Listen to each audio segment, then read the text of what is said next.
Hi everyone, welcome back to my channel. ఒక్కొక్కసారి మనకి ఇడ్లీ సాంబార్ తినాలనిపిస్తుంది, లేదా సాంబార్ తినాలనిపిస్తుంది. కానీ మనకి వండుకునేంత టైం లేనప్పుడు ఇది ఈజీగా, క్విక్గా, టేస్టీగా చేసుకోవచ్చు. లాస్ట్ వరకు అయితే స్కిప్ చేయకుండా చూడండి. దీనికోసం మనం సాంబార్కి ఏ విధంగా అయితే తీసుకుంటామో ఆ విధంగా ఒక ఆనియన్ తీసుకొని స్లైసెస్గా కట్ చేసుకోవాలి. అలా అయితేనే టేస్ట్ బాగుంటుంది. అండ్ ఒక టమాటా అయితే కొంచెం పెద్ద పెద్ద ముక్కలుగా తీసుకోండి మిక్సీ జార్లోకి.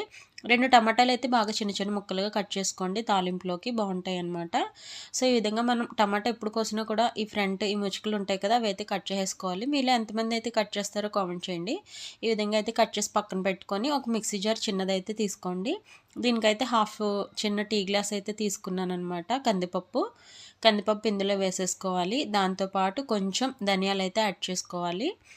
అండ్ మెంతులు అయితే వేస్తే చాలా చాలా బాగుంటుందన్నమాట. మెంతులు అయితే కొంచెం ఒక చిటికెడు మాత్రమే వేసుకోవాలి, ఎక్కువ వేసుకోకూడదు. వేసేసుకొని మనం ఫస్ట్ దీన్ని బాగా మంచిగా పౌడర్ అయితే చేసుకోవాలన్నమాట. బాగా మెత్తగా అయిపోవాలి. ఈజీగా గ్రైండ్ అయిపోతుందండి, అవదేమో అనుకుంటారేమో. సో ఈ విధంగా గ్రైండ్ అయిపోవాలి. ఆ తర్వాత మనం పెద్ద ముక్కలుగా కట్ చేసి పెట్టుకున్నాం కదా, ఆ టమాటాలు అయితే ఇందులో యాడ్ చేసేయాలన్నమాట. మనం ముందుగా యాడ్ చేస్తే ఏంటంటే అది పౌడర్ అవ్వదు, అదో రకంగా వచ్చేస్తుంది అనమాట. సో పౌడర్ అయిపోయాక ఈ టమాటాని బాగా మిక్సీ పట్టుకోవాలి. ఒక టీ గ్లాస్ వాటర్ అయితే యాడ్ చేసుకొని ఈ విధంగా నేను బాగా పేస్ట్లా చేసుకున్నాను అనమాట. అండ్ ఇప్పుడైతే సాంబార్ ఏ విధంగా తాలింపు వేసుకోవాలో చూసేద్దాం. దీనికోసం ఒక బాండీ కానీ ఏదన్నా గిన్నె కానీ పెట్టుకోండి తాలింపు కోసం. బాగా హీట్ ఎక్కాక ప్యాన్ కొంచెం ఆయిల్ అయితే యాడ్ చేసుకోండి. ఇది బ్యాచిలర్స్కి అయితే బాగా యూజ్ అవుతుంది. ఈజీగా క్విక్గా చేసుకోవచ్చు. ఆఫీస్కి వెళ్ళే వాళ్ళకి, అలాంటి వాళ్ళకి బాగా యూజ్ అవుతుంది. తప్పకుండా లాస్ట్ వరకు అయితే చూడండి.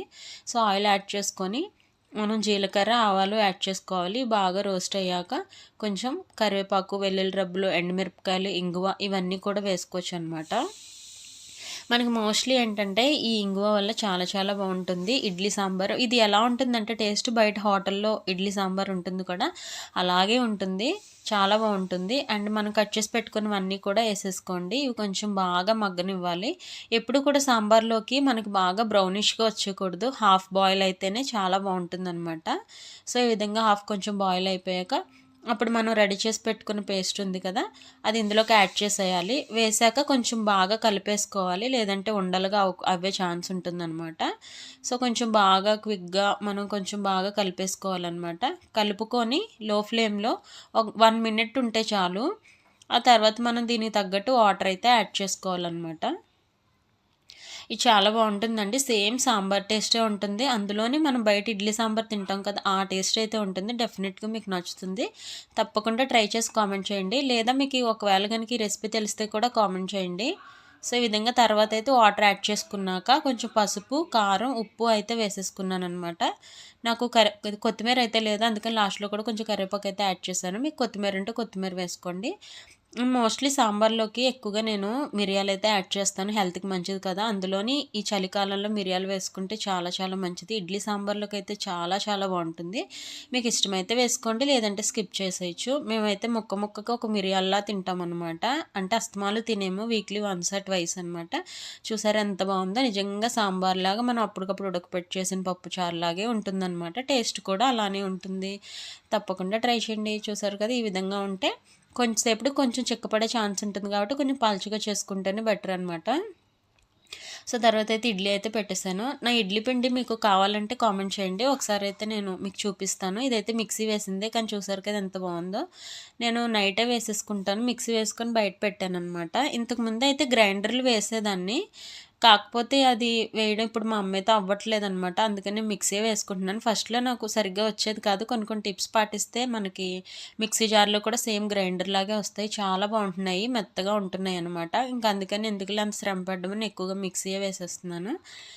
ఒకవేళ మీకు కనుక ఈ ఇడ్లీ పిండి కావాలంటే మాత్రం కామెంట్ చేయండి, నేను అది కూడా చేసి చూపిస్తాను. సో చూసారు కదా, ఈ విధంగా అయితే పెట్టేసుకున్నాము. ఇడ్లీ సాంబార్ అంటే మా హస్బెండ్కి చాలా చాలా ఇష్టం. ఆయన అయితే అసలు కనిపెట్టలేదు, నార్మల్ సాంబారే అనుకున్నారు. నాకు కూడా చాలా బాగా నచ్చింది. మా అమ్మాయి కూడా చాలా బాగుందమ్మా ఇడ్లీ సాంబార్ అంది. నిజంగా బాగుంటుంది, ఒకసారి అయితే ట్రై చేయండి. దీనికైతే కామెంట్ చేయండి మీకు నచ్చితే, అండ్ లైక్ చేయండి. సో చూసారు కదా, ఇడ్లీ సాంబార్ ఎప్పుడు కూడా మా హస్బెండ్ అయితే గిన్నెలో వేసేసుకొని ఇడ్లీలు ఫుల్గా వేసేసుకుంటారు. నేనైతే ఇలా ప్లేట్లో వేసేసుకొని బాగా దాని మీద అయితే పోసేసుకుంటానమాట. కొంతమంది అయితే స్పూన్‌తో తింటారు. నేనైతే ఇప్పుడు వీడియోలో కాబట్టి ఇలా స్పూన్‌తో చూపిస్తున్నాను గానీ, నేను కూడా శుభ్రంగా అందులో కలుపుకొని తినేస్తాను. అంత ఇష్టం అనమాట. మీకు కూడా నచ్చుతుంది.